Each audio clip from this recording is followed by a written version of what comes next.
मित्सु कैम्प्लास्ट 1990 में company establish हुई थी और आज के दिन leading manufacturer of wide range of product in plastic blow moulding, injection moulding and customise moulding. मतलब जैसे रिक्वायरमेंट है क्लाइंट की वैसे ही सर्विस भी देना। अब मोल्डिंग क्या है, प्लास्टिक मोल्डिंग, ये आप समझेंगे अभी नेक्स्ट। लेकिन आज के दिन अगर हम बात करें 500 प्लस इस कंपनी के पास SKUs है जो एक अच्छे नंबर को बताता है। वहीं लिस्टिंग की अगर हम बात करें मार्केट में 2016 में कंपनी का IPO आया था एंड BSE पर लिस्टिंग हुई थी। बड़ा ही बेसिक है। अब अगर हम बात करें इसके प्रोडक्ट की तो प्रोडक्ट आपको यहाँ पर दिखेंगे। जिस मोल्डिंग की हम बात करें प्लास्टिक से रिलेटेड, इस कंपनी की अगर हम बात करें अलग अलग सेगमेंट में अलग अलग सेक्टर को ये सर्विस देती है। फर्स्ट अगर हम बात करें मोल्डिंग इंडस्ट्रियल पैकेजिंग, यहाँ पर आप देख पाएंगे ये हैं इसके सारे प्रोडक्ट्स जो इस कैटेगरी के अंदर आता है। दूसरे अगर हम बात करें बिलो मोल्डेड ऑटोमोबाइल्स पार्ट, तो ये भी आप देख सकते हैं ये कंपनी बनाती है।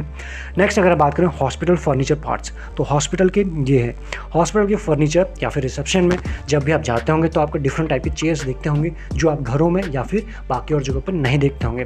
तो ये सारी कंपनी बनाती है एज पर द रिक्वायरमेंट। उसके बाद नेक्स्ट कैटेगरी है इंफ्रास्ट्रक्चर फर्नीचर, यानी चेयर से रिलेटेड सारे टाइप की चेयर प्लास्टिक से मेनली ये कंपनी बनाती है। तो आपको एक रफ आइडिया मिल चुका होगा अभी तक ये कंपनी का काम क्या है। थोड़ी और डिटेलिंग में अगर हम जाएं तो यहाँ पर हम इन्हीं चीज़ों को आप पढ़ सकते हैं। Industrial plastic packaging product such as अगर हम बात करें ड्रम, ये आप जानते होंगे, जेरिकन, ये भी आप जानते होंगे, बॉटल्स, जार, तो ये सारी चीज़ें एंड एसेसरीज, ये सारी चीज़ें आती हैं इंडस्ट्रियल पैकेजिंग के अंदर।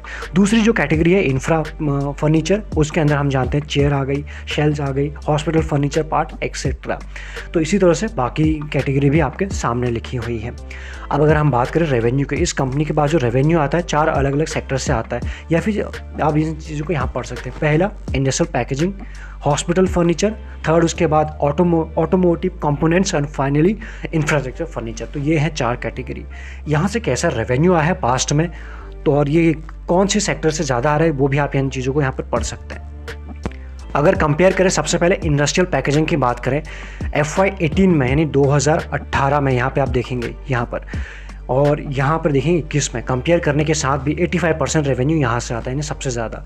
थोड़ा कम ज़रूर हुआ है पिछले 4 सालों में 80, तो ये आप देखेंगे 87 से 85 हुआ है। दूसरी कैटेगरी की बात करें जो है हॉस्पिटल फर्नीचर पार्ट्स, तो यहाँ से जो 9 से हो चुका है 11 के, तो 4 सालों में थोड़ा बड़ा है, ये आप देख पा रहे होंगे। नेक्स्ट ऑटोमोटिव की बात करें वो 3 से 1 हुआ है, यहाँ सबसे ज़्यादा डिप है। और उसके बाद इंफ्रा, यहाँ अगर देखने की कोशिश करें तो ये भी 1 से 3 हुआ है। तो कुछ सेक्टर से बड़ा है, कुछ सेक्टर से कम हुआ है। ओवरऑल आप देख सकते हैं सबसे ज़्यादा जो रेवेन्यू आता है इंडस्ट्रियल पैकेजिंग से ही आता है। अब बात करें इस कंपनी के बेसिक जर्नी के बारे में, कैसी इसकी जर्नी रही थी, क्या क्या हुआ इस बीच में।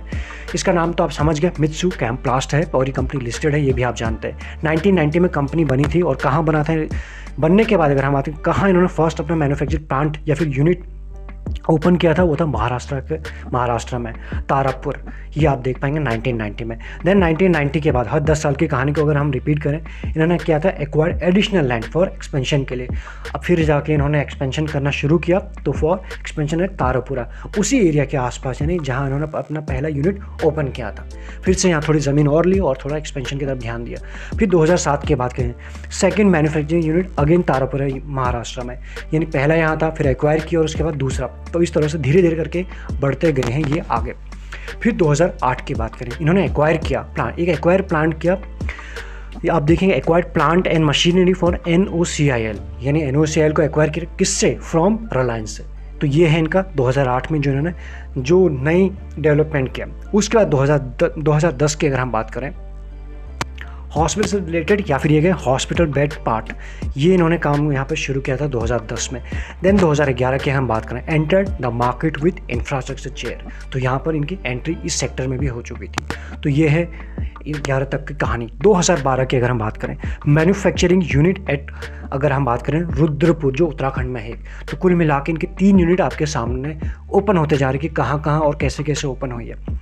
2016 में अगर हम बात करें इनका IPO आया था at the price of 95 rupees. याद रखिएगा इस प्राइस को 95, क्योंकि हम आगे जाके चार्ट में हम डिस्कस करेंगे कि कैसा उसने काम किया।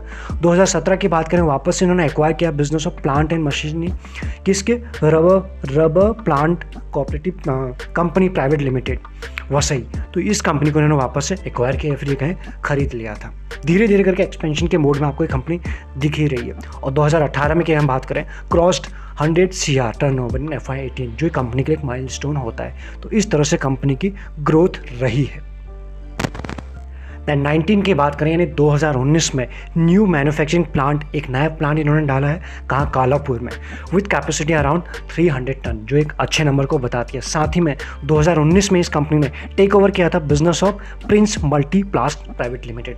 तो अभी तक आप देख पा रहे होंगे 2 कंपनी को ये कंपनी एक्वायर कर चुकी है, एक को एक्वायर किया, एक को टेक ओवर किया। तो इस तरह से आप समझ सकते हैं। और 2020 में फाइनली जाके माइग्रेट हुए थे मेन बोर्ड ऑफ बीएससी में। तो ये है इस कंपनी का 30 साल तो इसको हो चुके हैं 1990 में फॉर्म होने के बाद। इतना आपको अभी तक समझ में आ गया होगा। तो ये आप समझ सकते हो रिसेंट में जो डेवलपमेंट हुए थे, रिलायंस से पहले NOCIL को एक्वायर किया, पहला एक्सपेंशन, दूसरा श्री रबर प्लास्ट को एक्वायर किया था, दैन फाइनली प्रिंस। ये हैं इसके 3 डेवलपमेंट्स।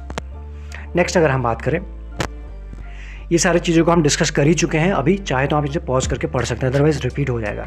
देन अगर हम बात करें यहाँ पर इनके जो प्लांट्स हैं, यूनिट हम जानते हैं कि तारापुर महाराष्ट्र में पहला है, उसके बाद दूसरा भी, और फाइनल अभी फिर कालापुर में तीसरा यूनिट। ये जैसे कि अभी हमने जस्ट पढ़ा, फर्स्ट, सेकंड, थर्ड, एंड उसके बाद इन्होंने एक और क्या किया है, दिल्ली में भी आप अपने प्लांट की तरफ ये जा रहे हैं या फिर वहाँ के क्लाइंट के पास जा रहे हैं, इस तरह से आप समझ सकते हैं, सो दैट वहाँ भी सर्विस अच्छी तरीके से दे पाएँ। तो ये है एक्सपेंशन के फेज़ में आपको देखने को मिल रहा है। अब अगर हम बात करें क्लाइंट्स कौन से हैं इन कंपनी, गोदरेज, टाटा, BASF, ये कंपनी भी मार्केट में लिस्टेड है। तो ये मैक्सिमम को हमने कवर किया है, ये जानते हैं, सिप्ला, कैस्ट्रॉल, ग्रासिम, ये आप जानते हैं, आर्थ इंडस्ट्री, थर्मेक्स, ये सारी कंपनीज आधे से ज़्यादा लिस्टेड हैं। पार्ले के सिवाय, पार्ले नहीं है, वेंकीज, तो ये सारे इनके क्लाइंट हैं। गैलेक्सी, सर्फेक्टेंट, ये भी हैं इसके क्लाइंट। तो अच्छे क्लाइंट हैं। इन सब के बाद अगर बात करते हैं, इस कंपनी ने मार्केट में लिस्ट होने के बाद अपने इन्वेस्टर को क्या दिया, 1 साल में 8% के रिटर्न, जहां US का मार्केट 20-22% आज के दिन में डाउन है, एंड वहीं 2 साल के बात करें 178% के रिटर्न। पिछले 1 साल में ना निफ्टी ने, ना ग्लोबल मार्केट है, ना ही आपके फेवरेट शेयर ने ऐसे रिटर्न नहीं दिए जब तक कोई एक्सेप्शन केस ना हो, और 3 साल में 417। हैरानी की बात यह है कि ये रिटर्न तब है जब ये शेयर अच्छा खासा ऊपर से करेक्ट हुआ है। अभी हम डिस्कस करेंगे चार्ट के ऊपर। तो कुल मिला के पॉजिटिव रिटर्न दी है, स्टेबल हुआ है, स्ट्रांग है अभी तक, अगर हम ब्रॉडर वे में देखने की कोशिश करें तो। नाउ इस रिटर्न को किसने ड्राइव किया, कंपनी का एक्सपेंशन का प्लान समझ गए आप, प्रोडक्ट समझ गए। नाउ अगर इस कंपनी के क्वार्टरली रिजल्ट के ऊपर फोकस करें तो आपको चीज़ें थोड़ी और क्लियर हो जाएंगी। इस कंपनी सितंबर 2021 में, अभी हम करें चारों क्वार्टर, यानी 4 क्वार्टर को डिस्कस करेंगे। तो इसने क्या किया, यहाँ पर 57 करोड़ का सेल दिखाया, देन उसके बाद 66, 74, 84, चारों क्वार्टर में इस कंपनी की सेल बढ़ी है, जो आपको, और या फिर जो आपके लिए अच्छी बात है, जो हमारे लिए अच्छी बात है। ऑपरेटिंग प्रॉफिट की बात करूँ 4.49, 5+, 8+, 9+, कंटिन्यूसली बढ़ा है, ठीक है। 2, 2.5, 3 एंड 5, ये छोटे छोटे प्रॉफिट ज़रूर हैं, छोटे छोटे नेट प्रॉफिट ज़रूर है, लेकिन ये चीज़ें आपको बढ़ते हुए नज़र आ रही हैं, ये आप कह सकते हैं। देन अगर हम बात करें ईयरली रिजल्ट, ईयरली में इसने कैसा काम किया है, क्वार्टरली में तो अच्छा काम किया है। यहाँ पर आप देखें 139 CR, 178 नेक्स्ट ईयर, हर ईयर की हम बात करें, और फाइनली 283। तो कुल मिला के चीज़ें बढ़ते हुए ही आपको देखने को मिल रही है। ऑपरेटिंग प्रॉफिट 16, 23, 26 एंड फाइनली के 27। अगेन आप 4, 10, 12 एंड 13, ये साल के हम बात करें 20, 21, 22 एंड TTM तक के हम डेटा की हम बात करें तो कहीं पर आपको वीकनेस नज़र नहीं आ रही होगी। तो कुल मिला के जैसे इस कंपनी का एक्सपेंशन का प्लान बरकरार है, वैसे ही इस कंपनी के रिजल्ट भी अच्छे ही हैं, ये आपको साफ देखने को मिल रहा है। सेल्स एंड प्रॉफिट ग्रोथ की अगर हम बात करें, कंपनी किस हिसाब से, किस परसेंटेज में चीज़ें को मेंटेन कर रही है एज ऑफ नाउ। 5 साल में जो इस कंपनी की सेल्स ग्रोथ है वो है 22%, वेरी गुड। 3 साल में 27 और 1 साल में 45, these numbers are very good, trust me. दूसरा अगर हम बात करें प्रॉफिट ग्रोथ 37, 48 एंड 19, यहाँ पर आपको एक बड़ा फॉल देखने को मिल रहा है, लेकिन जिस लेवल के आसपास अभी है, ऐसी वैसी कंपनी का प्रॉफिट ग्रोथ भी यहाँ पर नहीं होता है। इसको आप समझ सकते हैं। इसका मतलब ये नहीं कि हम इसको रिकमेंड करें, ध्यान से समझिएगा, सिर्फ चीज़ें आपके सामने ला रहे हैं रिसर्च के साथ। ये नंबर सारे अच्छे हैं। नेक्स्ट अगर हम बात करें ROE एंड ROCE के बारे में, तो यहाँ पर भी आप इन चीज़ों को देख पाएंगे। 21 था इसका 5 साल पहले। रिटर्न ऑन इक्विटी फिर 3 साल में है 22, अगेन इंप्रूव हुआ, और 1 साल में 25 इंप्रूव हुआ है, ठीक है, ओके। ROCE की अगर हम बात करें 16, 18 एंड 20, कहीं पर आपको वीकनेस है, कहीं पर आपने चीज़ों को इस तरह से आते हुए देखा, आपने चीज़ों को ऊपर ही जाते हुए देखने को मिला है। फिर चाहे क्वार्टरली नंबर हो, ईयरली नंबर हो, सेल्स ग्रोथ, प्रॉफिट ग्रोथ या फिर ROE, ROCE, चारों पैरामीटर आपने अच्छे ही देखे। नाउ टॉक अबाउट प्रमोटर के पास सबसे ज़्यादा होल्डिंग है 73, और पिछले पास्ट कुछ ईयर्स की बात करें प्रमोटर ने अपनी होल्डिंग को बढ़ाया है, कम नहीं किया है। FIS की नज़र नहीं पड़ी है, या फिर ये कहें FIS ने अभी तक इंटरेस्ट नहीं दिखाया इस कंपनी के ऊपर, जीरो होल्डिंग है। DIS की है 1.81 के आसपास, ये सारी होल्डिंग रिसेंट क्वार्टर की है। पब्लिक 25% के आसपास की पब्लिक की होल्डिंग है, क्योंकि 70 के आसपास तो इनके पास है, रिमेनिंग जो है पब्लिक है बाकी और किसी और के पास, और प्लेजिंग कुछ भी नहीं है। तो अभी तक अगर देखने की कोशिश करें स्ट्रांग है अभी तक ये होल्डिंग भी। कोई भी म्यूचुअल फंड ने इन्वेस्टमेंट नहीं किया है, तो सारे के सारे ज़ीरो हैं ना। अगर हम बात करें इसके ऊपर, यानी कि डेट, जैसे कि कोई भी कंपनी जो एक्सप्लोर करती है तो डेफिनेटली प्रॉपर्टी बाई की है इन्होंने, कंपनीज बाई की हैं, ये आपने देखा 2 से 3 कंपनी को एक्वायर कर चुके हैं, और 2 से 3 प्लांट ये लोग ओपन कर चुके हैं। दिल्ली में भी आप ये एक्सपेंशन के फेज़ में जा रहा है, तो इसके लिए डेफिनेटली कैपिटल लगेगा। तो कैपिटल क्या होगा, जब आप मार्केट में नए होते हैं या तो आपके पास कैपिटल होता है, या आप क्या करते हो अपने कैपिटल को यूज़ करते हो हाफ, और हाफ लेते हो डेट, सो दैट चीज़ें मैनेज भी हो जाए और टैक्स में भी सारी चीज़ें जो कंपनी उसको मैनेज कर पाए। तो इसलिए इन्होंने लिया है डेट, वो आपको साफ देखने को मिल रहा है। 67 CR का डेट है, एंड उसके कंपैरिजन कैश की बात करें ओनली 2 CR के आसपास का डेट कैश है। तो इसके इन दोनों के बीच में अगर हम डिफरेंस देखें तो काफ़ी ज़्यादा है, लेकिन एक्सपेंशन कर रही है वो आपके सामने है। कैश से करती तो और ज़्यादा रहता, तो हम कह सकते हैं डेट फ्री कंपनी है, लेकिन ये बहुत रेयर होता है। कोई भी छोटी कंपनी मार्केट में आए, एक्सपेंशन भी करी, सारी चीज़ें भी करी उसके पास, और उसके पास डेट भी ना हो, ऐसा आपको रेयर ही मिलेगा। और एक्सपेंशन करने के लिए थोड़ा डेट इन्हें लेना ही पड़ता है। तो ये है इसकी पहली वीकनेस, बड़ी वीकनेस। और डेट इक्विटी रेशियो के फॉर्म में समझे इसको 1.32, जो अपने आप में काफ़ी बड़ा है, यानी 1 से ऊपर तो और भी ज़्यादा थोड़ा सा मतलब सोचने वाली बात हो जा रही कि ऐसा क्यों। तो ये आपने देखा। नाउ इसके बाद अगर हम वैल्यूएशन की बात करें, इसमें एक जो चीज़ है वो है टाइपो एरर, यानी कि ये चीज़, इसकी मार्केट कैपिटलाइजेशन ये नहीं है, और वो हम लिखना गए हैं भूल, तो इसलिए इसे आप रिसर्च करेंगे, तो ये कुछ नहीं है। अब हम बात करते हैं यहाँ पर डिविडेंड यील्ड की। अगर हम बात करें 0.07 है, डिविडेंड बहुत ज़्यादा नहीं देती है। EPS के बात करें 10 के आसपास है, एंड अगर ये भी ठीक है, ओके, तो अच्छी कैटेगरी में आता है। इंडस्ट्री का जो पी चल रहा है, जिस सेक्टर में काम करता है 29, और ये आपको मिला 26 के आसपास, कुल मिला के उसी रेंज के आसपास ही मिल रहा है, बहुत ज़्यादा महंगा आपको नहीं मिल रहा है। बाकी तो चार्ट पे समझ आ ही जाएगा। इतने सारी चीज़ों को डिस्कस करने के बाद सारे इंपॉर्टेंट लिंक्स आपको मिलेंगे डिस्क्रिप्शन में। अगर आपके पास डीमैट अकाउंट नहीं है, उसका भी लिंक्स आपको मिल जाएंगे। वहीं पर प्राइवेट चैनल पर जुड़ने का प्रोसेस भी है, जहाँ पर प्राइवेट चैनल का मतलब ये है जहाँ पर जो भी हम ट्रेड ले रहे हैं वहाँ पर शेयर करते रहते हैं। तो उसके लिए सिंपली आपको एक अकाउंट खोलना है, और बस अगर आपके पास नहीं है, आपके अपनों के पास, फ्रेंड्स के पास, एक्सेट्रा। अब अगर हम बात करें चार्ट की, चार्ट में कहानी क्या हुई है, कहानी तो आप ग्लोबल लेवल पर जानते ही हैं। Back to back interest rate बढ़ाया जा रहा है, और इसके पीछे रीज़न है, वैलिड है और सही भी यही है, इन्फ्लेशन को अगर कंट्रोल करना है तो।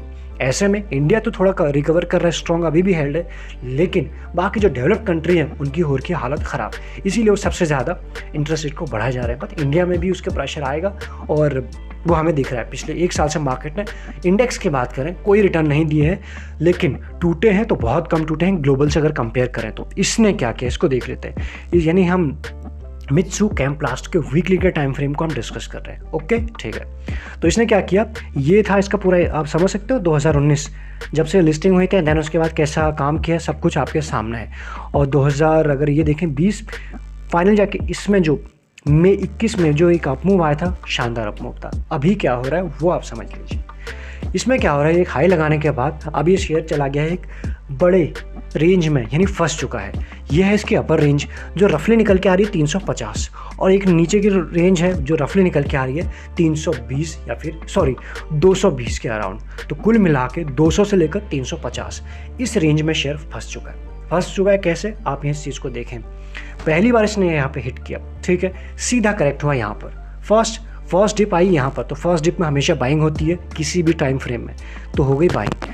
फिर से वहाँ पे हो मिला इसको रेजिस्टेंस, ठीक है, फिर से आए सेकंड टाइम, उसी लेवल को इसने टच किया रफली 220-222 के आसपास। नाउ व्हाट, अगेन फिर से इसमें बाइंग आई और उसी लेवल के आसपास गया थर्ड टाइम, 1 2 3 यहाँ भी हो गए 1 2 3, 3 बार नीचे 3 बार ऊपर। व्हाट नेक्स्ट, उसके बाद ये नीचे आया, फिर से आया, इसने फिर से इस लेवल को टच किया चौथी बार, और चौथी बार ऊपर नहीं जा पाया, पहले ही घूम गया क्योंकि रिसेंट के करेक्शन के बाद। तो कुल मिला के हमें क्या समझ में आ रहा है, एक रेंज है और रेंज कोई छोटी नहीं है, 35% की रेंज है ये, 35% की रेंज है जहाँ पे शेयर जिग जैग कर रहा है कई महीनों से। जिस भी तरफ को ब्रेकआउट या फिर ब्रेकडाउन देगा एक अच्छा अप मूव आएगा या फिर अच्छा डाउन मूव आएगा। हो सकता है ये इस जो वन साइड अप मूव था इसके लिए आ रहा है, ये भी पॉसिबिलिटी है, और यहाँ जाके सपोर्ट ले आने वाले टाइम में हमें नहीं पता, क्योंकि रेंज में फंसा हुआ। जब तक रेंज टूटी नहीं है पहले से भविष्यवाणी करना मतलब ओवर स्मार्ट बन रहे, और वो हम है नहीं मार्केट के सामने, कोई भी नहीं है। तो इस तरह से अगर हम बात करें, या तो ये टूटे तो हम इसमें कुछ सोचें, या फिर ये टूटे तो उसके बाद कुछ सोचें, लेकिन इसके बीच में कैसे ट्रेड करें वो एक चीज़ समझ में साफ साफ आ रहा है। जब भी लेवल के आसपास आ रहा है तो यहाँ पर बाइंग इमर्ज हो रही है। हो सकता है फिर से जब नेक्स्ट टाइम इस बार आए यहाँ से फिर से बाइंग हो, ऑल्दो ये लेवल सारी बार टेस्टेड हो चुके हैं बोथ साइड, तो ये सारे वीक हो चुके हैं, रेजिस्टेंस भी वीक हो चुके हैं एंड सपोर्ट भी वीक हो चुके हैं। तो जिस भी तरफ अब ये आएगा इसकी पॉसिबिलिटी काफ़ी ज़्यादा है कि ब्रेक कर दे, इसलिए इसको नज़र में रखना है टिल द टाइम जब तक इन लेवल के आसपास आता है। तो एक बाइंग करके ये टारगेट चल रहा है, और जो यहाँ पे आ रहा है तो लोग यहाँ पे प्रॉफिट बुक करके इसको नीचे लेके आ रहे हैं। तो सिंपली एज ऑफ नाउ एक जोन में चल रहा है, तो आपको भी यही स्ट्रेटजी इसमें अप्लाई करनी है जब तक इस रेंज में। जब रेंज जिस तरफ को टूट जाएगी तो उसके बाद तो आपको क्या करना है, आपको समझ ही आ जाएगा कि ऊपर जा रहा है फिर नीचे आ रहा है। तो ये है इसकी रेंज, और जो रेंज है 35% की जो एक ह्यूज है। इसी को वनडे में देखने की कोशिश कर तो आपको और भी चीज़ें दिखेंगी। ये देखें, ये है अपर रेंज और ये है डाउन रेंज। अभी कहाँ चल रहा है ये आप देखेंगे, वो ऊपर गया और यार फाइनल जाके नीचे आने की कोशिश कर रहा है। तो इसलिए इसको वापस आप नज़र में रखें जब भी आपको, लेकिन बीच में कोई ट्रेड नहीं लेना है। बीच में फंस जाएंगे, आपको पता ही नहीं है ना ऊपर जा रहा है नीचे आ रहा है। किसी एक छोर पे ये शेयर हो या फिर ऊपर हो तो सेलिंग करो, या फिर यहाँ पे है तो फिर बाइंग करो। लेकिन हमें ये ध्यान में रखना है जो हम कर रहे हैं हम यहाँ से गलत भी हो सकते हैं, क्योंकि लेवल टेस्टेड हो चुके हैं।